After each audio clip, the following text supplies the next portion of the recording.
Hey, what it do, y'all? It's your boy E2 Blue coming back at you again on this snowy hump day, Wednesday.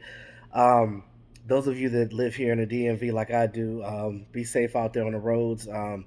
If you're anywhere that it is snowing right now, be safe out there. Got off a little early, getting ready to go home and get that done. But wanted to do this little quick video real quick. Some updates on the team.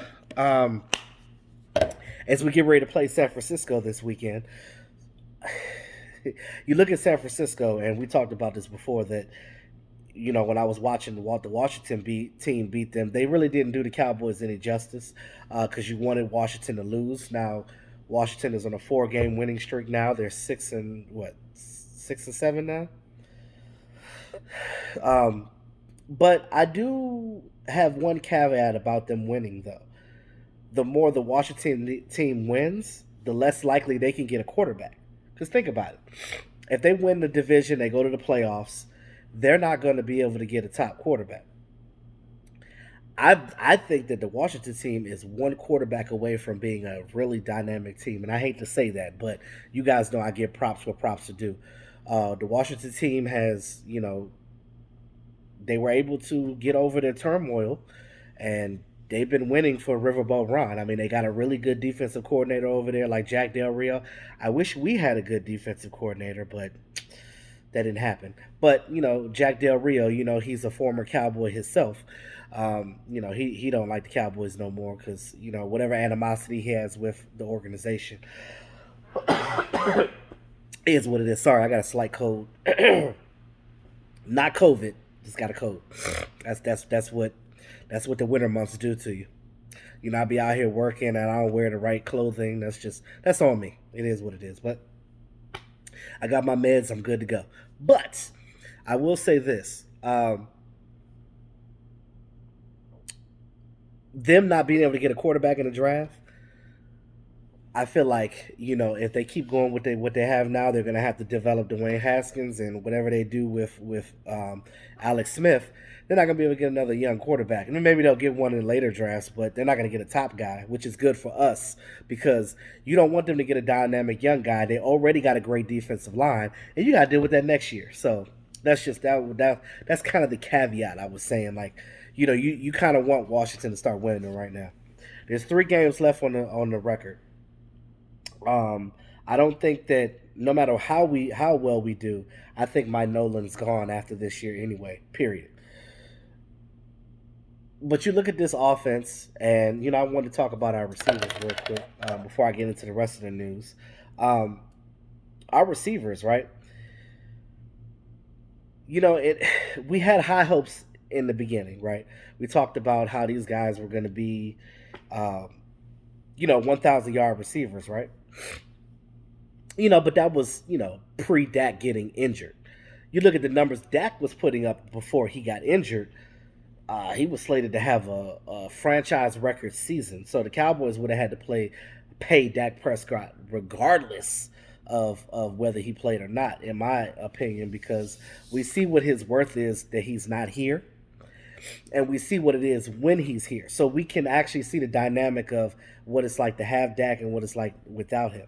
Because you don't want Dak to go to a team like the Patriots because Bill Belichick is a great coach, and I know he's known for being this and being that, but you can't deny that the players that play under him play amazing. And he said glowing things about Dak Prescott, and he don't say glowing things a lot about any player. Like he won't like go overboard. He's like, oh, he's a decent player. Like he doesn't give props like that. But when he does, understand he really likes that guy. And I'm pretty sure that if Jerry don't pay Dak, Bill Belichick gonna come get him, and then you're gonna see him play well with that team, and that's not what you want to see as a Cowboy fan. You don't want to see that. Now you look at our receiving core. Well, the top three that is Amari Cooper, C.D. Lamb, and Michael Gallup. Now Michael Gallup's numbers have slipped a little bit only because Dak Prescott's not playing. And his rapport is with Dak Prescott, not with Andy Dalton or Garrett Gilbert, or definitely not Ben DiNucci, and I guess not Cooper Rush either. But you look at what we have going forward. Now, if we're talking about with Dak Prescott, I think that we would have had three. We definitely would have had three 1,000 yard receivers if Dak was playing, because the numbers that Dak was putting up, oh, that would have translated hella fine with the receivers. And we know how much Amari Cooper loves Dak Prescott because they got that connection. Same with Michael Gallup as well.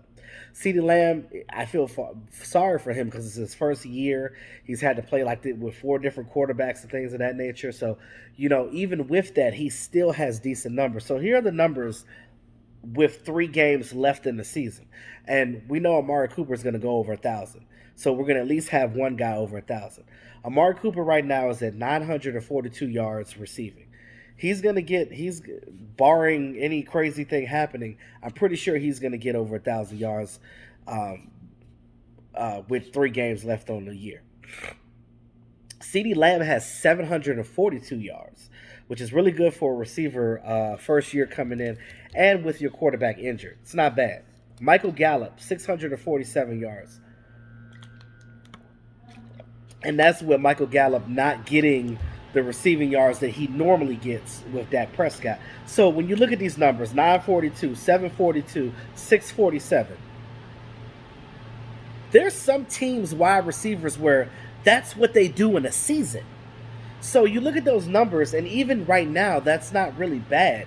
But we already know that the offense wasn't the biggest issue. I just wanted to speak on that real quick because it was interesting to me because, we all talked about having 3,000-yard receivers. Amari Cooper said it himself, in preseason. I mean, not preseason, but before the season. And, but that was with Dak. But Amari should have said himself, yeah, I'm going to get 1,000 yards because he definitely will get that. But the other two guys probably won't. They'll get close, but no cigars. Just imagine the numbers that these receivers will put up with Dak Prescott in here. That's interesting. So let's go to guys coming back. So some good news on the Akron. We got Chidobe Awuzie coming back off of the COVID list, and we also have Trayvon Diggs actually getting off of IR and potentially I think he was supposed to be practicing today. So they're going to move Trayvon Diggs slowly, but he might actually get a chance to play this weekend. If he plays this weekend with Chidobe Awuzie, and then the backup DBs didn't play that bad this past game, so we'll see what happens. I know it was the Bengals, but we'll see. I mean, it's the 49ers too, and they got a lot of injuries as well, so they're not playing with a full deck either. So, I mean, that 49ers game is definitely winnable. But you get defensive reinforcement, and you definitely need that. So I look at that, and I'm like, that's a positive right there. But with this, and real quick about this offensive line of Zeke Elliott, everybody always hammers Zeke, and there's questions now about whether he should still be on his team or not. And I'm just like, yo, that's nonsense. Zeke is still a top 5 back in this league. You literally have to, and we don't make excuses, but you look at the offensive line and all the injuries we had, there's really no holes out there to get. So if they're loading the box, this offensive line can't create holes like the starters can because they're not that experienced. So, if there's no room for Zeke to run, and we also don't have our fullback. Jameis Olawale opted out. And I know some of you guys probably forgot about Jameis Olawale. So there's that. So I look at this team and I say, you know what? Things could get better. I think that once we get guys back, it'll be all right. This offensive line, even with that, they played okay, but it's not our starters. But understand that Zeke is still Zeke. They haven't been utilizing him the same in this offense this year. You can definitely say that. And also, they have not got Zeke to and with the offensive line with primarily Zach Martin though, because you remember when Zach Martin was in there, he was running behind where Zach Martin was creating holes. These other guys can't do that. So again, Zach Martin is your key guy on that offensive line. When it comes to running the ball, Zach Martin is your guy. That's why he's all pro. That's why he's Pro Bowl every year. But except for this year because he's injured. But it just sucks. Every team gets injured. Nobody feels sorry for you. It is what it is. So let's just get strong for these next 3 games and see what happens. But that's all I got for right now. Let me know what you guys think about Chittibay coming back and Trayvon, and then our receivers and stuff of that nature. But we definitely need to bolster up this defense for next year and see what happens. But with that being said, y'all, it's your boy E2 Blue. Like, share, comment. New subscribers, go ahead and hit that subscribe button, tap that notification bell to get this content. It's your boy E2 Blue. I was keeping it real.